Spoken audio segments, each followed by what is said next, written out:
მაშინდელმა კასპის გამგებელმა ოლეგ გიაძემ აბსოლუტურად ყველა ნაცი, რომელიც ჩართული იყო გაყალბებაში, დაშინებაში, ზეწოლებში, თავის სამსახურში დატოვა. პირველი ნაცი რომ იყო მაისურაძე, დღეს ჩვენ გვეძახის ნაცებს და ზურა ყოფაძე მაგალითად, მე მგონი არ შეერწყდება პატივცემულ ზურას, რომელიც ძალიან ჩართული იყო ქართული ოცნების წინააღმდეგ 2012 წელს და სიამაყით ამბობდა, რომ ბიძინა ივანიშვილი უნდა გადაემტრია ხერხემალში. ანუ ქართული ოცნების წევრებზე კი არ ხონდა გართულება. ბიძინა ივანიშვილს აიმტროდა ხერხემალში კასპის დონეზე. და როდესაც მოვიდა ქართული ოცნება, მაშინდელმა კასპის გამგებელმა ოლეგ გიაძემ აბსოლუტურად ყველა ნაცი, რომელიც ჩართული იყო გაყალბებაში, დაშინებაში, ზეწოლებში, თავის სამსახურში დატოვა. არავის არ შეხებია. მაგის გარდა კიდე შმაგი ბეგლარაშვილი, რომელიც კასპის ყოფილმა მერმა მანუჩარ მერებაშვილმა ამხილა იმაში, რომ დიპლომი აქვს ნაყიდი. ის უნივერსიტეტი აქვს თურმე დამთავრებული, რომელიც იმ მომენტში არ არსებობდა იურიდიულად. იმ წლებში აქვს თვითონ ნასწავლი და დამთავრებული. ისიც ნაცი.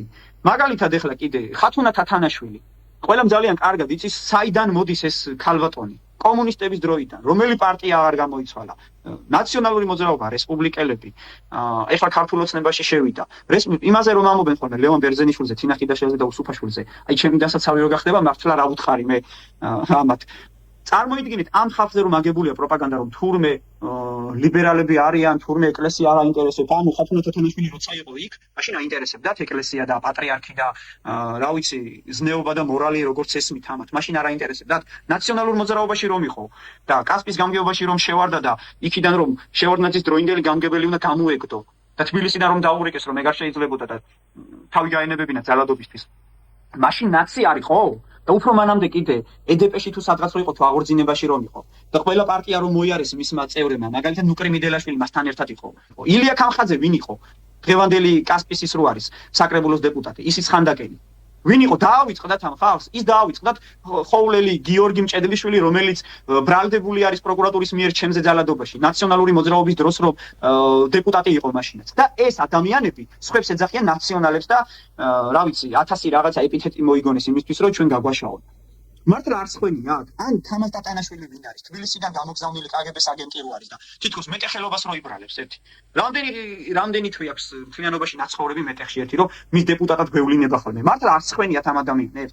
როცა მიშა იყო ხელისუფლებაში, მაშინ თურმე ვერ ამჩნევდნენ რა იმას, რაც ხდებოდა 9 წლის განმავლობაში, რაც ძალადობები გადაიტანა ქართულმა საზოგადოებამ და ესენი მაშინ ძალიან კარგად თანაცხოვრობდნენ მათთან ერთად. მათ ვერ წარმოედგინათ, რომ ნაციონალური მოძრაობის მაშინდელი ხელისუფლება შეიცვლებოდა და მოსწონდათ და პირიქით ისინი ჩვენ ნიშნის მოგებით გველაპარაკებოდნენ, რომ რა არ მოგწონდა ნაციონალურ მოძრაობაში, რომ აშენდა და მიხეილ სააკაშვილი ახალი აღანმაშენებელი იყო და ინტრიგნებს და პროვოკატორებს გვეძახდნენ. და შეიცვალა თუ არა ხელისუფლება, უცბათვე დაიწყეს სააკაშვილის მხილება, სააკაშვილის ლანძღვა და აღმოაჩინეს, რომ მიშა თურმე მკვლელი ყოფილა.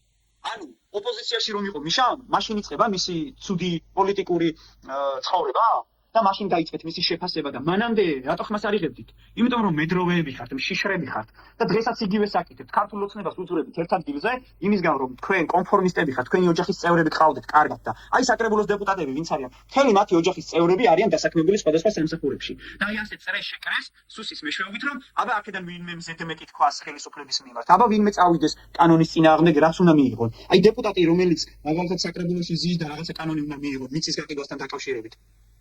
აბა რომელიმე მხელი არ აწიოს.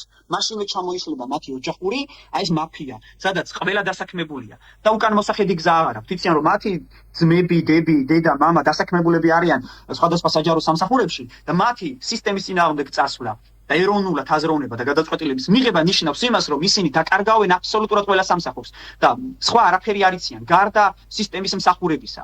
და კიდევ დამავიწყდა კასპის გამგეობაში ვინც ხელი მოაწერა ვახტანგ მაისურაძის დაკავების აქტზე, ის ადამიანი ქალბატონი ნინო ჯინიყაშვილი, იურიდიული სამსახურის უფროსი რომ არის. იგივე თანამდებობაზე არის დღესაც. და ერთად არიან. აი ეს არის მათი მორალი და მათი შეგნება. მე კი შორს ვერ მიდის მათი ცნობიერება. გადახედონ ერთი აღარ დასაქმებულები ვინ ყავთ, რა ცოდნავთ.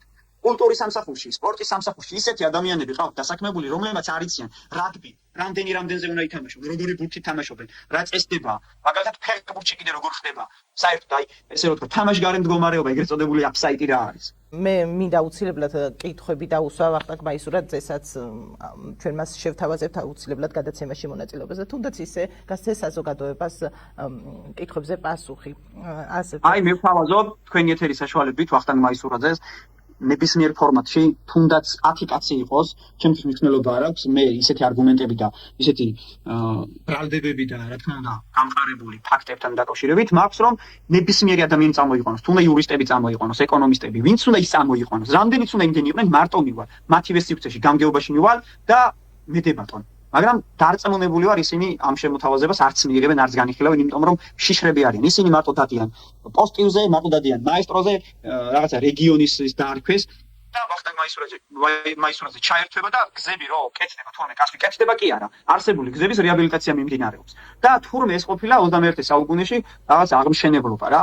და ეს ფათაშორის ეგ ხალხი იყვნენ, ვინც მას ტაშს უკრავენ სააკაშვილის დროს რომ გზები კეთდებოდა, იმას ლაპარაკობდნენ რომ გზები ვჭამოთ. დღეს როგორ არის ახლა ქართული ოცნების პირობებში დაგებული გზებს სკაი გემო აქვს.